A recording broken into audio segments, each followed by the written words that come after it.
Ini ada orang ngajar Imam Syafi'i itu kehabisan. Syafi'i, ilmuku sudah habis. Pergilah kau ke Madinah. Pamitan kepada ibunya. Setelah pamitan kepada ibunya, setelah ke Madinah nanti dikirim ke Irak. Apa kata ibunya? Nah, berangkatlah kau menuntut ilmu. Ilmu jihad di jalan Allah. Kita ketemu nanti di akhirat saja. Bagaimana kalau ibu kita ngomong gitu? Berangkatlah kau Syafi'i, nanti kita ketemu di akhirat. Imam Syafi'i ke Madinah, lalu berangkat ke Irak. Di Irak tuh Imam Syafi'i bukan setahun 2 tahun, karena takut pulang ke rumah nggak berani, karena belum dipanggil sama ibunya. Di Irak menjadi orang alim besar, sehingga setiap rombongan dari Irak haji, ibunya Imam Syafi'i datang ikut haji juga.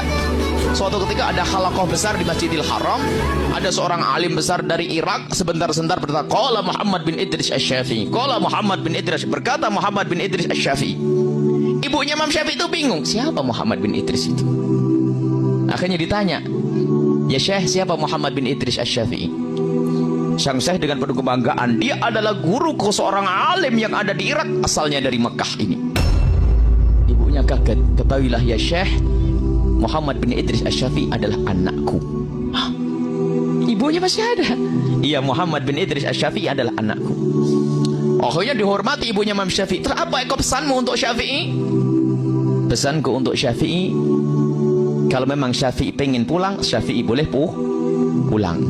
Baru disampaikan kepada Imam Syafi'i bahwasanya Syafi'i boleh pulang. Dulu janjinya ketemu di akhirat. Artinya sudah tidak harapan ketemu di dunia kayak gitu. Karena tidak ada telepon, ada SMS, tidak ada. Akhirnya disampaikan kepada Imam Syafi'i, langsung bergegas Imam Syafi'i pulang. Karena Imam Syafi'i itu kiai gede, ulama kelas nasional, internasional waktu itu, sehingga syairnya Imam Syafi'i itu kalau dibawa ke Mekah langsung tersebar ke penjuru dunia.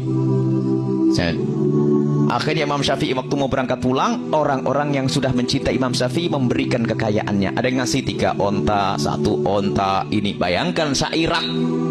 Jadi Imam Syafi'i punya ratusan onta pulang, dengan isinya sekaligus di punggungnya onta.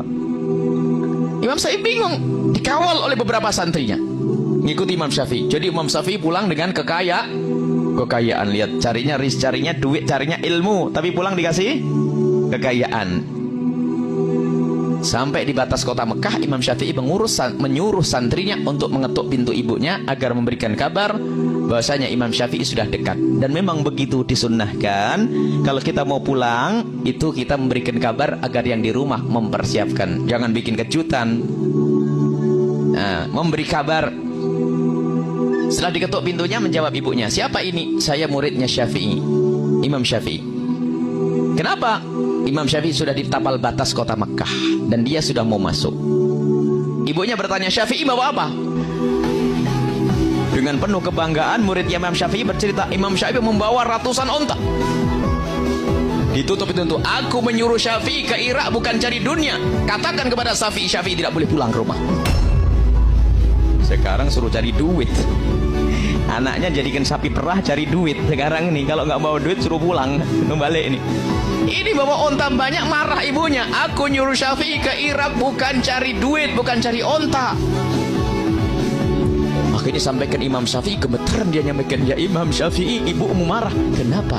Ibu bertanya Syafi'i bawa apa? Terus, ya aku bercerita kamu bawa onta yang banyak.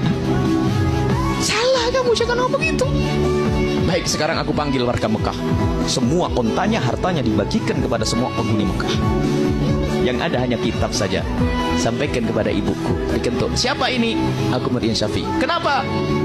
Ontanya Syafi'i sudah dibagikan semuanya, yang tertinggal hanya kitabnya saja dan ilmunya. Ya sudah, kalau begitu Syafi'i aku tunggu. Allah.